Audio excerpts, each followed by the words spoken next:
Amigo oyente, regresamos hoy a este primer capítulo de la epístola del apóstol San Pablo a los Filipenses. Y vamos a seguir hablando acerca del versículo 9, aun cuando ya hemos dicho mucho acerca de lo que este versículo nos indica. No creemos haberlo agotado totalmente. Quizá hayamos agotado a los radioescuchas, pero no al versículo. Quisiéramos explicar un poco más acerca de él para que usted pueda apreciar cómo obra este versículo, porque creemos que esta es una epístola sobre el vivir cristiano. El vivir cristiano no es algo que ocurre allá en los lugares celestiales, y no es cierto concepto piadoso del presente. Tampoco es presentado en una cierta fachada, y por cierto que no es el tratar de actuar de una manera espiritual. Se trata de vivir aquí abajo en medio de las ollas y demás utensilios y caminando por las calles de nuestra ciudad. Tiene que ver con las cosas de cada día, y algunas de ellas son muy comunes. Volvamos pues a este versículo 9 del primer capítulo de Filipenses, y leemos: «Y esto pido en oración, que vuestro amor abunde aún más y más en ciencia y en todo conocimiento». Y esta palabra conocimiento se puede indicar como discernimiento. Que vuestro amor abunde aún más en ciencia y en todo discernimiento. Es decir, que uno simplemente no ama a todo el mundo. Esto es algo que ha sido divulgado por los liberales a través de los años y que en realidad no tiene nada en sí, no tiene ningún significado para decir verdad. Las personas que hemos hallado más difíciles de amar son aquellos que dicen ser liberales. Pueden llegar a ser personas muy malas. No conocemos a ninguna otra persona que pueda ser peor que un liberal. Por supuesto que no podemos dejar de lado a los fundamentalistas, porque ellos también pueden ser así. El amor es algo que tiene que ser expresado, según nos dice el apóstol Pablo aquí, con conocimiento y discernimiento. Uno tiene que tener cuidado a quién ama. Hay por allí un cartel que, aun cuando no nos agrada, quizá tenga una lección para nosotros. Ese cartel dice: «Ama a tu prójimo», y un poco más abajo decía: «Pero ten cuidado». Y estamos seguros que quería indicar algo con doble sentido. Pero debemos decir que es algo bueno si uno lo acepta en una manera correcta. Ten cuidado. Algunos prójimos te pueden clavar un cuchillo en la espalda. Pero también hay otros prójimos que pueden ser maravillosos para con usted. El Dr. McGee, el autor de estos estudios bíblicos, nos contaba una experiencia que él tuvo cuando recién comenzó a ser pastor en la ciudad de Los Ángeles, allá en California, en los Estados Unidos. Él decía: «Aprendí que había personas que se aprovechaban de sus predicadores, y siempre había alguien que trataba de sacarle algo. Esta gente utilizaba diferentes maneras para tratar de lograr sus propósitos, algunos que uno ni siquiera se imagina. Acostumbraba yo a advertir a los miembros de nuestro grupo que eso iba a ocurrirles a ellos hasta que aprendieran a reconocer a las personas que actuaban de esa manera en una gran iglesia, en una ciudad de ese tamaño, donde llegaba toda clase de personas. Bien, esto me ocurrió a mí un domingo», decía el Dr. McGee, «un domingo por la mañana. Uno de los consejeros se me acercó y me dijo: «Allí está un hombre que pasó adelante y con el cual he estado tratando por un rato, pero él quiere hablar con usted personalmente. Quiere que usted vaya y converse personalmente con él». «Bueno», pensé yo, dijo el Dr. McGee, «¿no es esto maravilloso? Él quiere hablar directamente con el pastor». Así es que fui y me senté a su lado. No estaba muy bien vestido, pero parecía muy interesado. Así es que tomé mi Biblia y mencioné algunos versículos que tenían que ver con la salvación, y este hombre estaba tan interesado que me pidió mi propia Biblia y leyó uno o dos de esos versículos. Parecía muy interesado. Así es que, cuando finalicé de presentar el plan de salvación, dice el Dr. McGee, le pregunté si él en realidad había aceptado a Cristo, y él tenía grandes lágrimas de cocodrilo en sus ojos. Bueno, nos arrodillamos y oramos, continuó el Dr. McGee.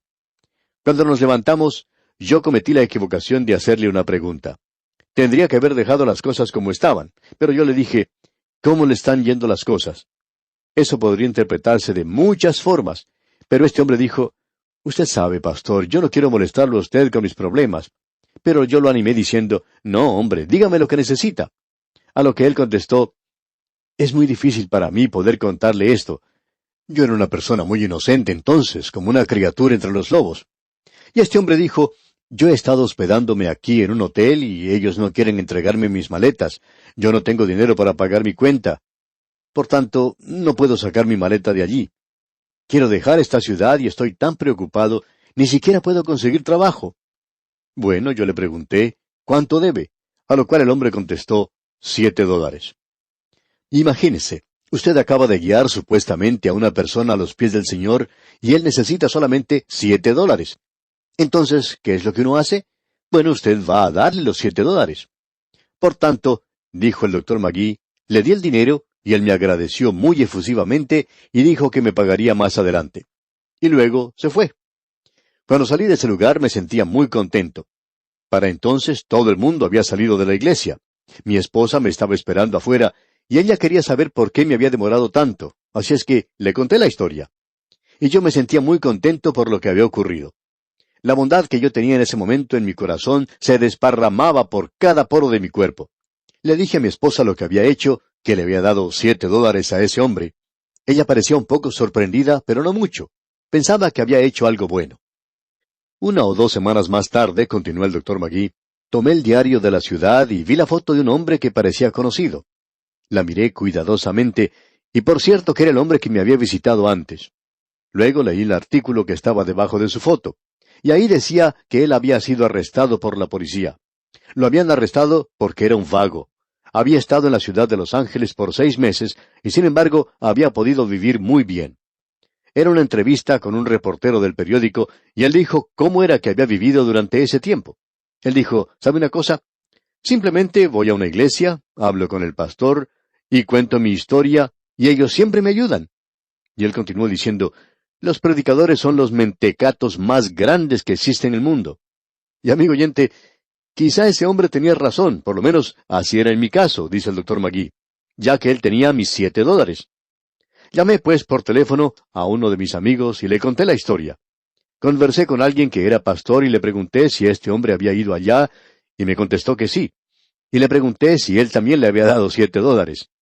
Mi amigo me contestó que no. Luego dijo, yo he estado en la ciudad de Los Ángeles por mucho tiempo, y ya conozco a esta gente. Usted es una persona nueva, y ellos están trabajando en usted. Mejor es que tenga mucho cuidado.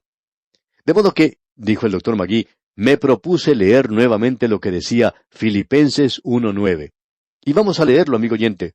Dice, y esto pido en oración, que vuestro amor abunde aún más y más en ciencia y en todo conocimiento. De ahí en adelante, dice el doctor Magee, nadie consiguió sacarme $7 del bolsillo para poder ir a recuperar su maleta del hotel. Pero hubo muchos que vinieron a contarme historias terribles. Algunos de ellos durante la época de Navidad. Nos contaban historias de que habían llegado entonces para ver el funeral de su querida madre y que habían gastado todo lo que tenían en ese funeral y que no podían regresar a su hogar y que estaban hambrientos. Y entonces, dijo el doctor Magee, yo los podía mirar a ellos y casi sonreírme y decirle, si usted tiene hambre, yo le puedo dar de comer. Y esta gente quedaba muy sorprendida por esto. Y muchos descubrían que en realidad no tenían mucha hambre. Otros sí tenían hambre, y todo lo que podían sacarme a mí era nada más que un plato de comida. ¿Por qué?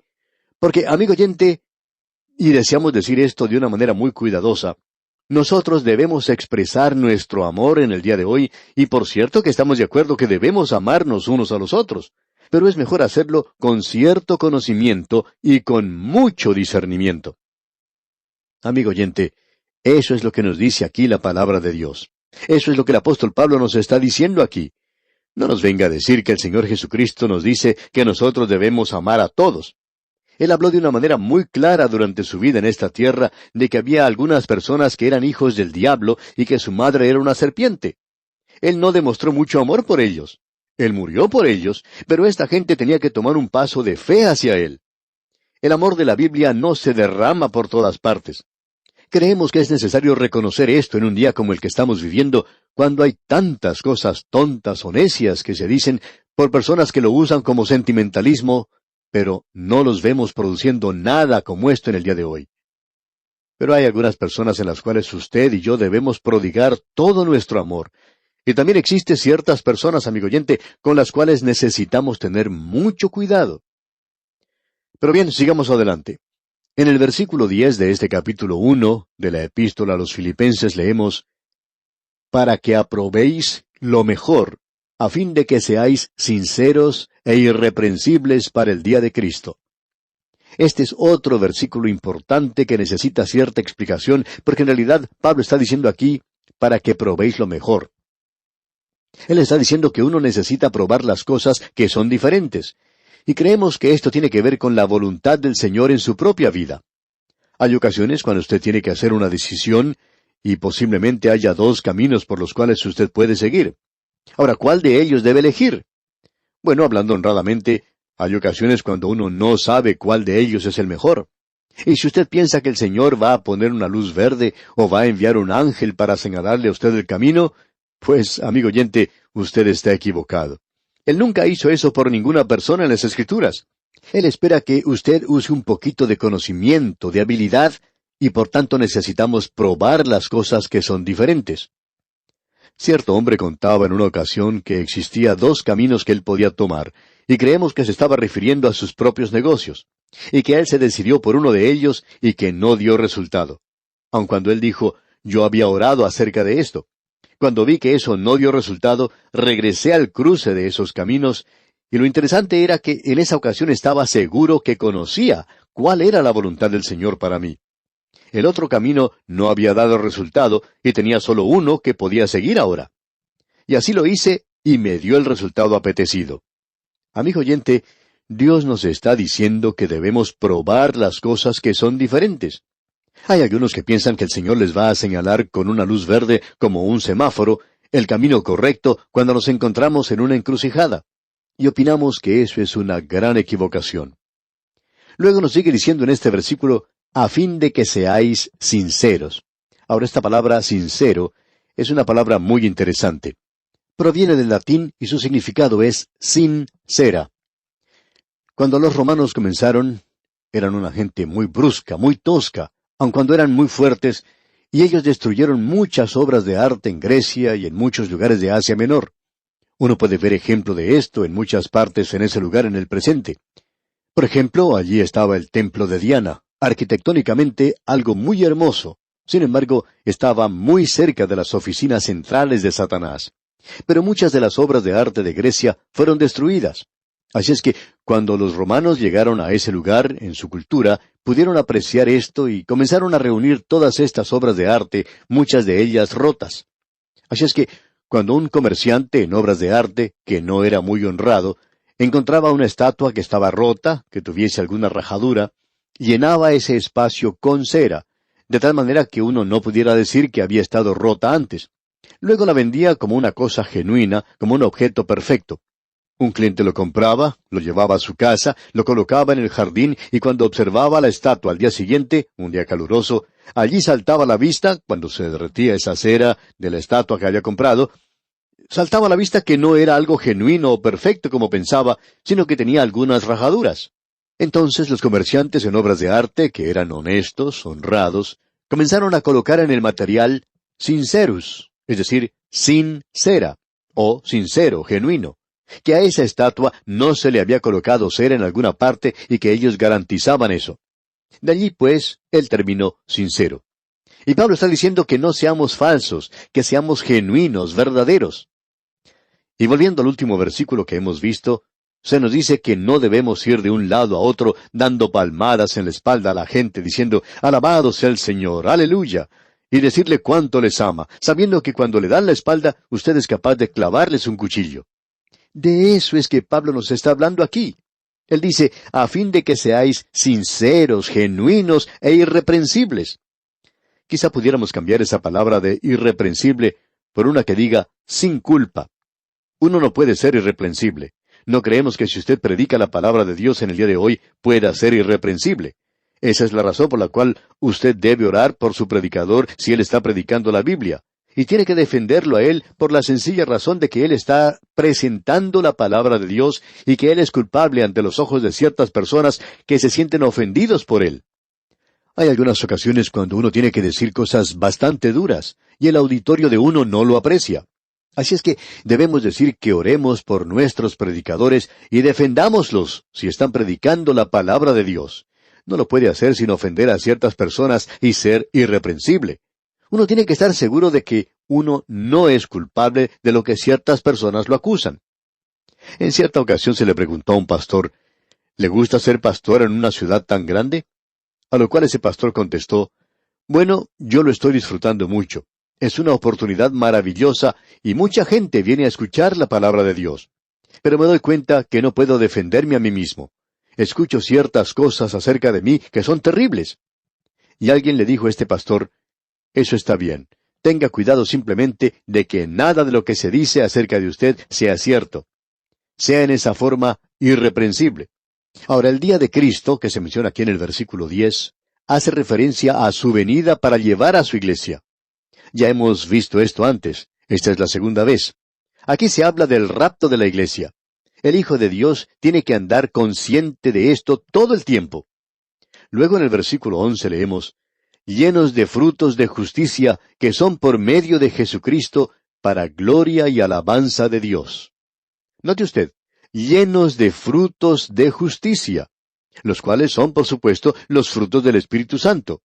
Es el Espíritu Santo el que produce frutos en la vida del creyente, lo que es amor, gozo, paz, benignidad y todos los demás. Ahora en el versículo 12 dice, quiero que sepáis, hermanos, que las cosas que me han sucedido han redundado más bien para el progreso del Evangelio. El apóstol Pablo les está hablando aquí con mucha fuerza y convicción. Él lo dice en el versículo 2, escuche usted otra vez. Quiero que sepáis, hermanos, que las cosas que me han sucedido han redundado más bien para el progreso del Evangelio. Usted recordará que cuando el apóstol Pablo fue arrestado, y la iglesia en Filipo se enteró de eso, ellos le enviaron un mensaje de simpatía y creemos que podría haber dicho algo así. Pobre hermano Pablo, cuánto sentimos lo que le ha sucedido a usted. Y podían haber seguido de esta manera. Esos grandes viajes que usted estaba realizando a través del Imperio Romano son ahora restringidos y ahora se encuentra en la prisión y el Evangelio no puede ser esparcido. Y entonces Pablo contesta, miren, quiero que ustedes sepan que el Evangelio sí está siendo esparcido y que lo que me ha ocurrido a mí no ha restringido para nada el Evangelio, sino que más bien ha redundado para el progreso del Evangelio. Y luego él aclara lo que quiere decir con esto. Y aquí presenta dos razones de lo que ocurrió para el progreso del Evangelio. Él dice en el versículo 13, de tal manera que mis prisiones se han hecho patentes en Cristo en todo el pretorio y a todos los demás. Esto hace referencia a la corte de César mismo. Literalmente quiere decir los patricios romanos. Estos eran aquellos que cuidaban al apóstol. En el libro de los Hechos de los Apóstoles, capítulo 28, versículo 16, se nos dice, cuando llegamos a Roma, el centurión entregó los presos al prefecto militar, pero a Pablo se le permitió vivir aparte con un soldado que le custodiase. Pablo estaba encadenado a un miembro de la guardia del pretorio. Estos eran patricios. En realidad eran miembros de la casa de César. Esto es lo que sucedió. Cuando Pablo fue convertido, el Señor Jesucristo dijo que él iba a aparecer ante reyes, los grandes de la tierra. Bueno, hasta este momento, él no había aparecido ante ninguna persona de esta clase. Simplemente él había hablado a la gente común, ordinaria, los ciudadanos del Imperio Romano. Pero ahora él tiene un miembro de la realeza encadenado a él. Amigo oyente, ¿puede usted tener algo mejor que esto? ¿El tener a la congregación encadenada a usted? Así es que yo me imagino que en muchas ocasiones el soldado romano le diría a aquel que venía a reemplazarlo, «Cuánto me alegro de verte. Este hombre está tratando de hacerme un cristiano». Y algunos de ellos llegaron a ser cristianos. En realidad, muchos de ellos lo fueron. Pablo está diciendo, estoy realizando lo que Cristo dijo que yo realizaría. Esto es para el progreso del Evangelio. El Evangelio ahora está entrando al mismo palacio de César y lo que ha ocurrido no restringe para nada el Evangelio. Luego, él presenta otra razón. Pero vamos a tener que verla, Dios mediante, en nuestro próximo programa, ya que hoy se nos ha terminado el tiempo y no podemos considerarla concienzudamente. Le invitamos, pues, a sintonizarnos en nuestro próximo estudio. Hasta entonces, pues, amigo oyente, que las bendiciones del Señor sean con usted, ahora y siempre. Es nuestra ferviente oración.